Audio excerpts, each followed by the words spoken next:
Oh, we have one. Yeah, probably.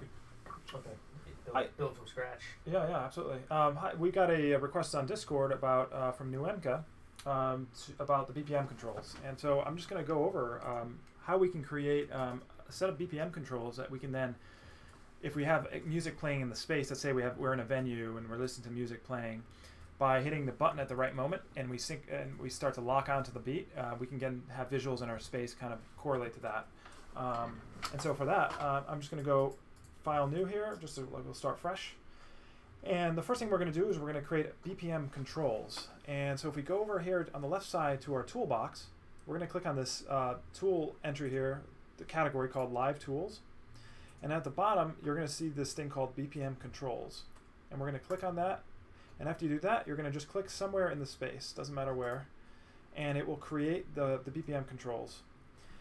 And so what these controls basically are, is the neat thing is that they just live in your universe. So actually, I'm just going to very quickly show where they are here. But if we click on the overlay viewport here on the viewport browser and click on the VJ controls screen, you'll see that it's just an object here that lives inside your universe. It just got created for you basically and pre-hooked up. But just be aware of that so that you can always go in and make changes and things like that. But for now, we don't have to worry about that. I'm just going to click back here on the default camera terrain space. We're in here.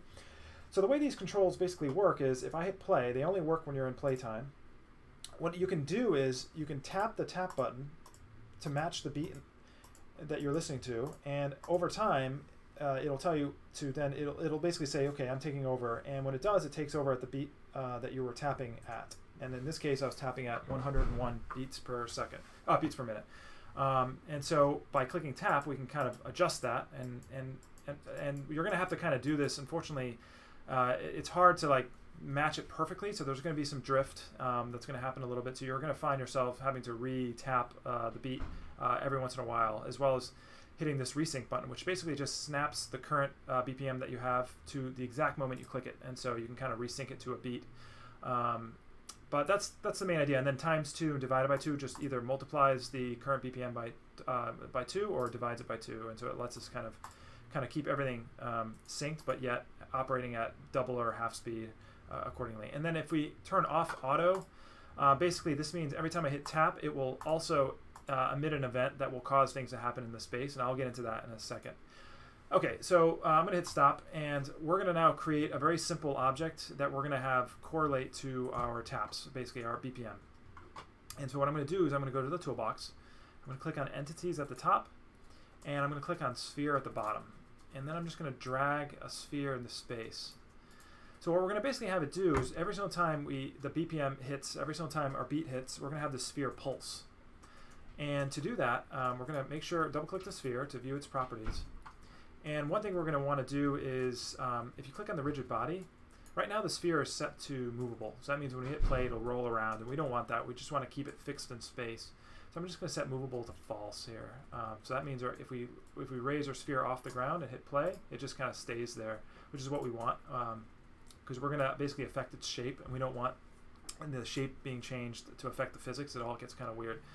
So on our sphere's properties, once you've set the rigid body movability to false, the next thing we're going to do is we're going to assign a pulse that, in this case, correlates to the beat hitting out to our sphere shape's radius in this case. So basically, here's what we want it to do. Every time the beat hits, we want the radius to kind of pulse out. And right now, I'm just changing the value, but we want that to kind of happen automatically on our beat.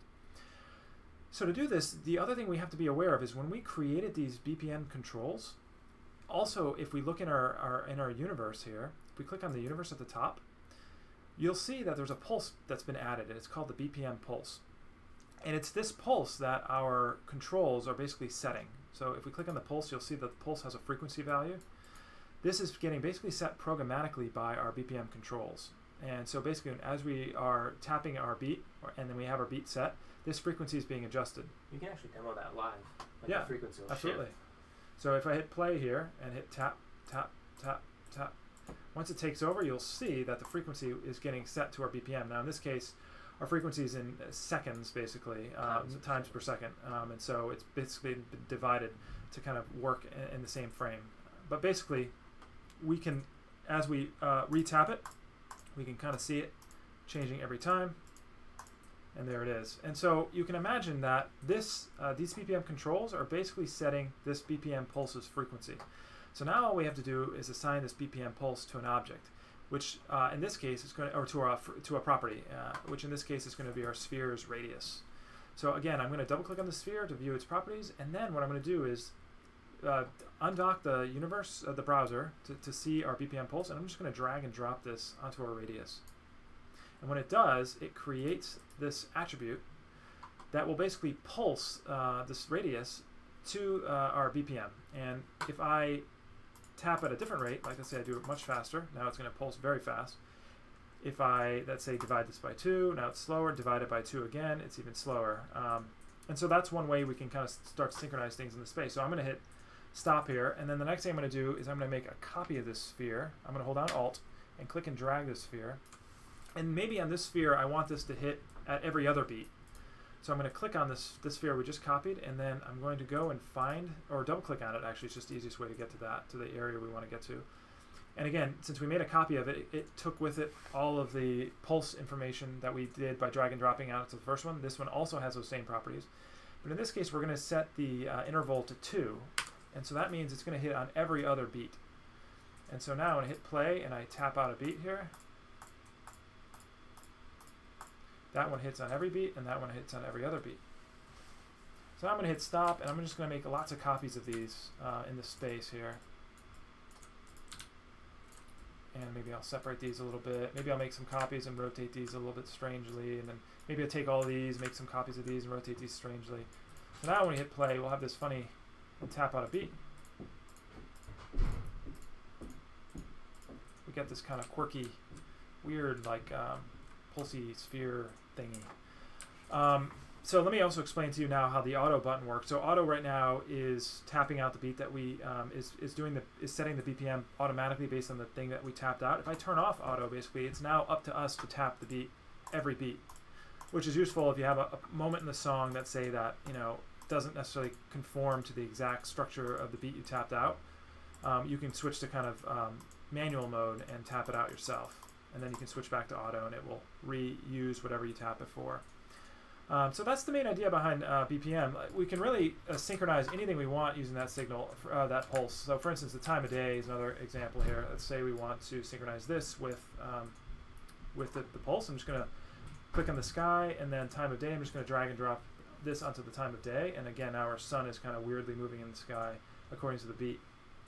How about gravity? So these objects are fixed, so they don't move. Let's say we create a lot of other objects in the space here. I'm just going to create a bunch of spheres here, and these things actually go with physics. So let's say we want to correlate these things with gravity. Unfortunately, it's changing so instantaneously that we might not actually see that happen. So actually, maybe that's not a good idea. Let's make it like pulse bright. Let's do that instead, because gravity would be too slow, and our beat is just a little bit too fast, and we might not see that result. Let's make this like get really bright with the beat. So what I'm going to do with that, I'm going to click the sphere. I'm going to view its properties. I'm going to see its color property here.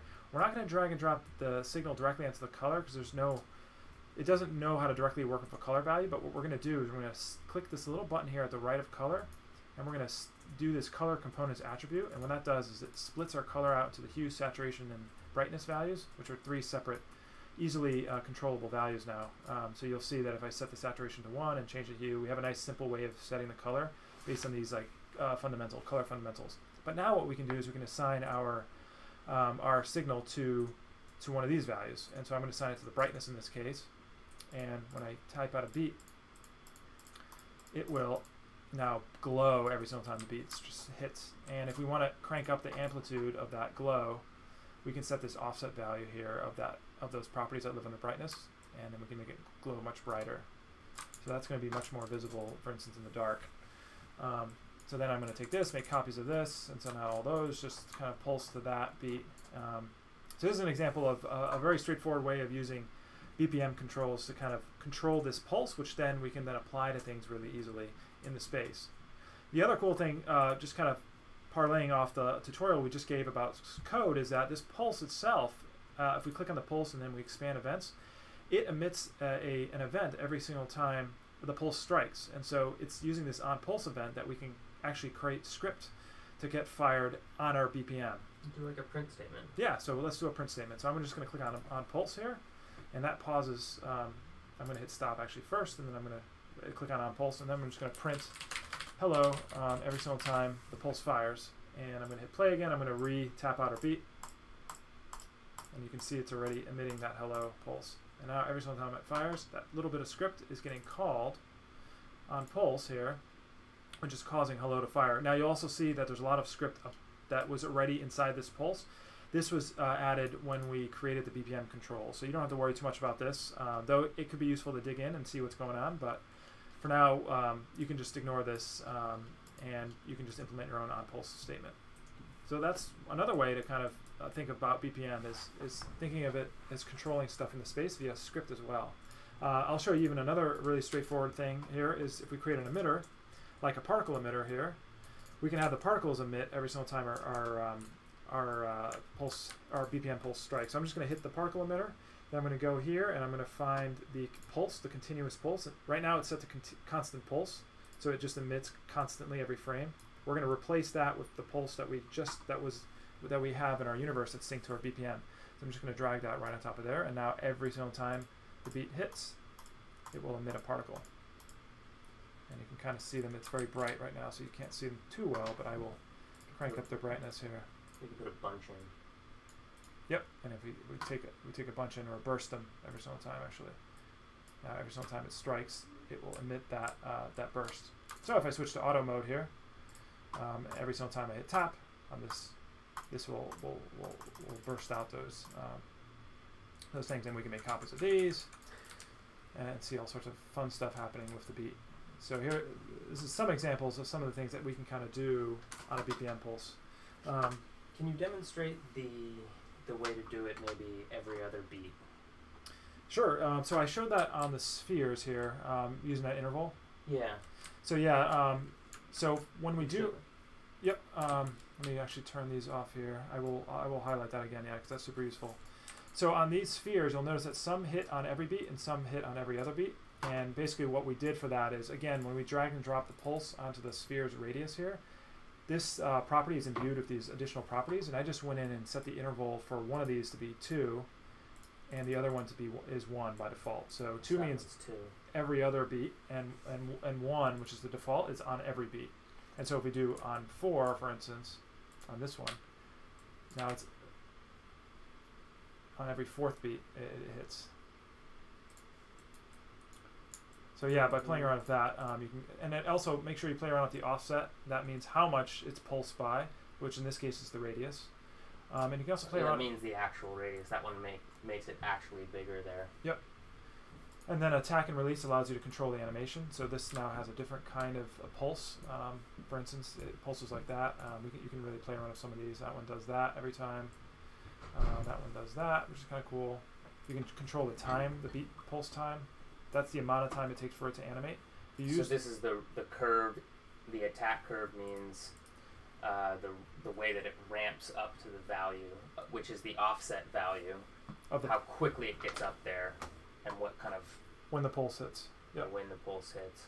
Before, yeah, and then the release is after the pulse hits, how it kind of ramps back down to the original value. Cool. Yeah. One of my favorites is actually the physics impulse emitter under emitters. This is starting to look a little crazy, but yeah, it's a little bit dark here. It's getting kind of dark. You use this. This object can move, and the physics. The physics impulse. Where are you? Oh, it's under emitter. Sorry. Yeah, it's under emitters. Physics impulse. And we're going to set this on the side here. And so what this physics impulse does is it, at some pulse rate, will inject a force into this movable object, which in this case is not strong enough to move it, but we're going to crank it up now. I'm going to give it a little bit more force. I just found it here. It lives as a child of the object that we added it to. So as I crank it up here, eventually you'll see that now it has influence. And so now what we want to do is we can have that synchronized to the beat. So again, if we look at the impulse node, you'll see that it uses a pulse as one of its inputs, which is set to a constant pulse right now. I'm just going to drag and drop that BPM pulse in there. And now on our beat, it's going to go and move around here. So if I make lots of copies of this, each one of these now is going to hit on that beat.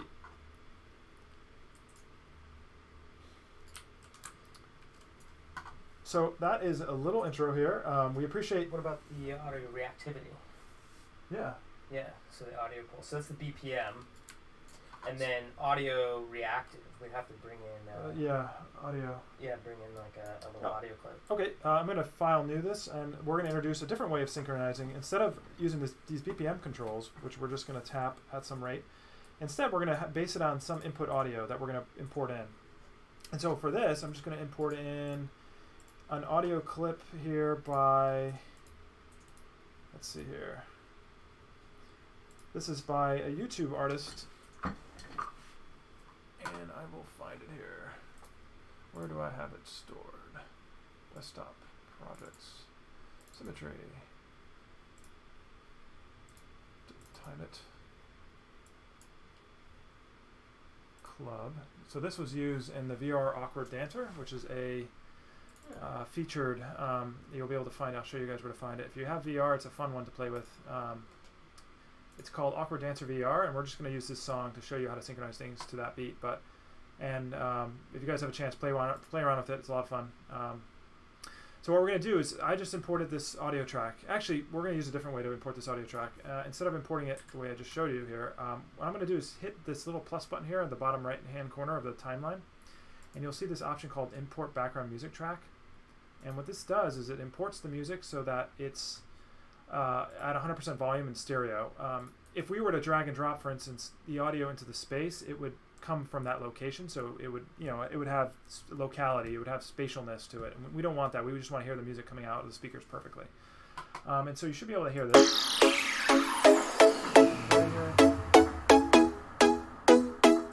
And basically what we want to do is we want to synchronize, we can basically create a pulse that will synchronize itself to a detected beat in this music.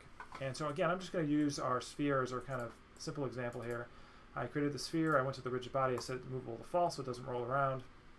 And now what I'm going to basically do is, on this sphere shape, I'm going to, on its radius, I'm going to hit this little button here to the way right, and I'm going to create a new signal, new pulse controller. So kind of like the BPM pulse, before when we dragged and dropped the BPM pulse onto this radius, it created this for us, and it pre-assigned itself as a pulse. In this case, we're going to create our own pulse. So after creating that, I'm going to hit this new button here to the right of pulse, and I'm going to create a new audio peak pulse. And what this does is it listens in on the audio, and it will generate a pulse whenever it detects a peak that satisfies some constraints. And we can set those constraints by clicking on this audio peak pulse. You'll see how it has its own properties here. And it's here that we can control exactly what constitutes a peak. So I'm going to hit play and see if it synchronizes. It's not quite right, so I'm going to keep adjusting these parameters until it looks right. And so there we go. So it'll be more visible when the beat hits.